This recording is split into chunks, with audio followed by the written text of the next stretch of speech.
What's going on? This is Julian. We're back with another video, and today we're talking about a really interesting game.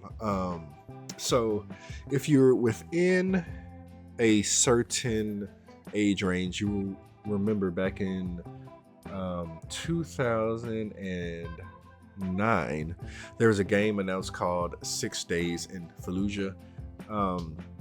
And when this game was announced, there was a lot of controversy surrounding this because, if you are familiar, and I think you might have to be a little bit older to remember, in 2004 there was a battle, I believe, in Iraq, where there were many troops killed. There were many civilians that casualties as well. But basically, a lot of people didn't think that video games should tackle real world events, and really, I just thought this game disappeared off the face of the map. So when I went to PAX, was it West earlier this year, I was surprised to see this game come across my email. So I definitely jumped on the chance to talk with this studio, and I'm just kind of going through notes now, speaking about to just getting the chance to speak to them about this game, what made them bring this back, and I'm actually very excited. Just checking here. Very excited that this game has been in alpha for a while. So if you want to go out and check it out on Steam, you can do that. So what I'm doing now, I'm just going to talk a little bit about my experience with the game, and then if everything permits, I'm gonna have to go back. I have to find this audio. I wasn't able to capture footage then, but I was able to record some of the pieces of conversation between me and the people over at working on this game. So I had a conversation with a man by the name of Peter Tamte. I hope I'm saying that word, his name correct. That's Tamte. He is the founder and CEO of Victura. So this game was created by Victura and Highwire Games. And I just want to kind of talk about the real people that are involved in this game first. After talking to Peter, he wanted to make sure that since this game was based on real people, real events, that everything was treated with the utmost respect. They interviewed and consulted with a lot of people in our armed forces, Marines, people in the Army, things of that nature.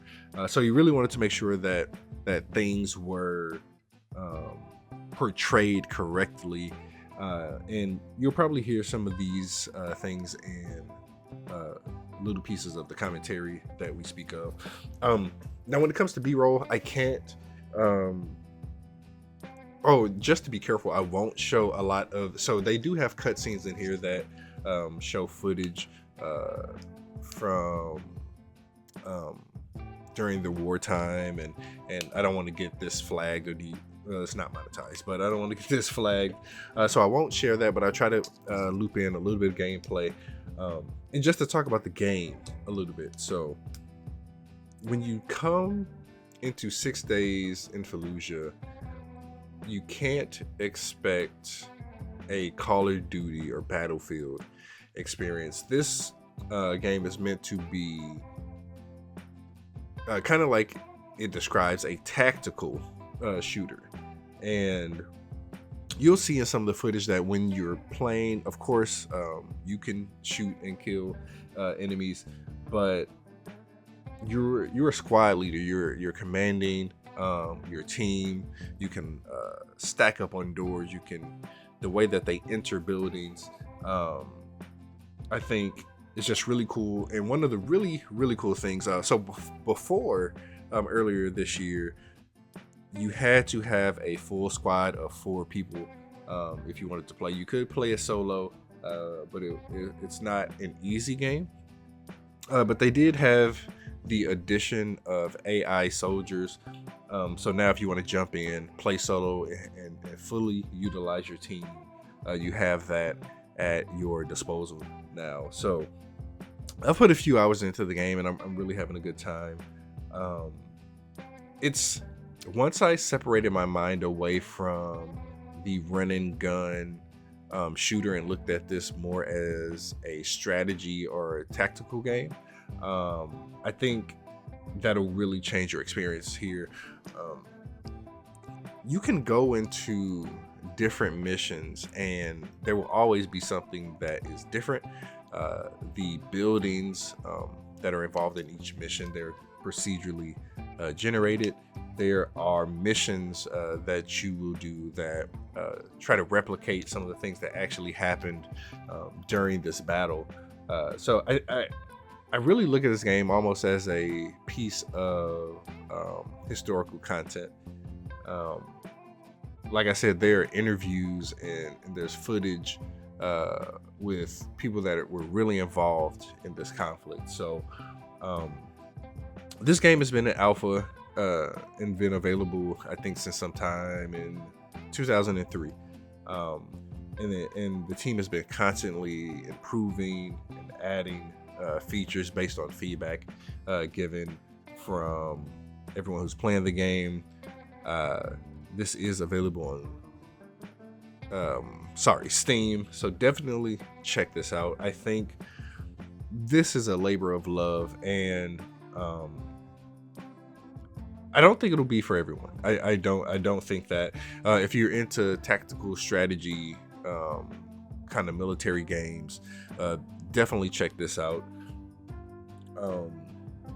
There are some rough edges for sure, but I think after now, one thing I don't know if I asked about the pause in development since this started. Like I said, the game was originally announced in 2009, and then it's being, I think, I won't say a full release. I believe probably a full release in 2025.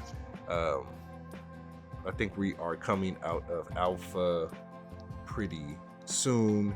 But yeah, definitely check this out. Like I said, it's available right now on Steam, and I'll go ahead and drop in some of the commentary from Peter. And thanks for watching. I'll repeat those 2 things. The two big things are number 1, uncertainty. Mm-hmm. And that uncertainty is fundamental to the combat experience, but it cannot happen if you're playing the same map over and over again. Yeah. So procedural architecture reshapes the physical shape of the buildings, doors, windows, etc. And that's in the early access product we have out right now. Mm. So if you play that co-op right now, when you play missions, the buildings will change shape the next time you play. Cool. Yeah. And then the second thing is that you cannot complete real missions in real life solo. You need a team. And so we built an AI system that reproduced a lot of tactics that the insurgents used against the Marines. Mm. And it's we instead of being more of a linear lines of AI like you got in Call of Duty, for example. Our AI system's a sandbox AI. Okay. The AI can go anywhere inside the game world and deploy tactics, so that allows them to flank you. It just creates a lot of unexpected behaviors from them. So is it AI on both sides, or is it really meant to do co-op with another? So that's actually, hey, you know what? I'm glad you asked, because this is the very next thing I was about to talk about. Okay. So far our game has just been a co-op game. Mm-hmm. So it's only been 4 human players, and if you had 3 or 2 human players, it would be very difficult, and if it was solo, almost impossible. Okay. So now what we're doing is with this, our update that we're going to release this autumn, and you've talked about embargo, right? So we're gonna follow up again. Okay. Because we haven't announced this publicly. We've announced that we're working out. We have not announced when it's coming. Okay, yeah. And we've not described the specific features of it yet. Got it. So that's what we're asking to embargo until we have our announcement, and we'll also get you assets and Gotcha, actual yeah. real documents about it and all the rest. Got it. Yeah. So this autumn we're going to introduce our Fire Team AI capabilities. So players will be able to lead a team of three other AI teammates, and they'll be able to give them orders.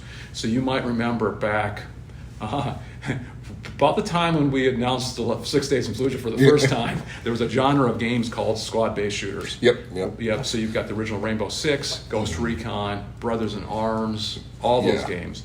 And they were really popular. But as it turns out, making games with Fire Team AI is very, very difficult. Yes. And so there's only been one other game that's done that in the last decade, and that's Ready or Not. I don't know if I've played that one. Yeah, it's actually a good game. Okay. I mean, it's about 5 million players so far. Okay. Yeah, just on PC. I'll have to look into that. Yeah. They should send me a thank you note. So that's the first thing. The second thing is we're going to introduce the game's first 2 story missions. God. Yeah, and so this is our first real expression of the documentary video game. This means that the missions will include documentary videos. We're going to show you an example of one in a second, as well as the actual recreations of events. Really trying to take players through to understand why this battle happened in the first place. Yeah. Those first 2 missions are focused exclusively on 2 things. They're focused on the events that caused the battle, so that giving players the historical context for why this battle happened. And then the second thing, they are going to teach players the tactics that they're going to need to know in order to be successful in 6 Days in Fallujah, and also, therefore, the real military tactics that the Marines actually used. Cool. So future missions will deal with more of the emotions and the consequences of the battle. First, we have to lay the foundation. Yeah. Cool. All right. Yeah, I remember. I think I was in college. Yeah, I was in college when it was first announced. So I remember it being announced, and people were kind of like up in arms about it. And I was like, I understand, but it seems like kind of like you're saying, like historic. Correct. And I was like, we've done World War II, we've done all these other things. It was probably just like, I guess, too fresh for a lot of people. I think part of it was that it was too fresh, and I think we got a lot. I think a lot of the flack in 2009 came from. It's certainly we were still in Iraq at that point, so this is very much at the topic of conversation, and there was the people who really launched against the game assumed that it was going to be a very pro-war game, and I think that to some extent some of the resistance to the game comes from that still. Yeah. And our point isn't to be the pro-war or anti-war, as to say these are the realities as expressed by the people who are there to us. Yeah. That we want everybody to understand and that they want everybody to understand. It was interesting because you had the Army game that they used for recruiting. Right. Yeah, it's America's Army. America's Army. Right. Not controversial. Which is technically pro-war, like exactly. recruiting. There were some people who did launch against America's Army. Okay. Well, they didn't think that they should be able to use video games to recruit. And I never understood that, but anyways. But you've got a good memory. That's awesome. So our part of the story, the Iraq War story, begins in 2004. So it's 1 year after the initial invasion of Iraq.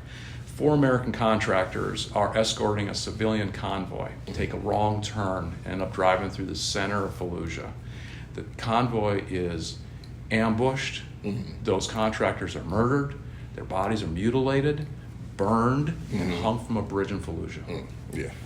Pictures of this then get spread across the world. The American public demands vengeance. So instead of just going after the people who caused that, which is what the military leadership, General Mattis, is very clear. He said, I know who did this, and he put together a very specific plan just to target those guys. But the American public was demanding that vengeance, and so the American government ordered an entire division of Marines to seize the entire city of Fallujah. which had 300,000 people in it at the time. Yeah. As you can imagine, it's chaos. The Marines get about halfway through the city, and then the American government orders them to withdraw. And then within 3 weeks, Al-Qaeda in Iraq has complete control of the entire city. Yeah. Yeah. So we're going to take players through those events, through gameplay and documentary videos, and then we're going to show them this documentary video in the game. Got it.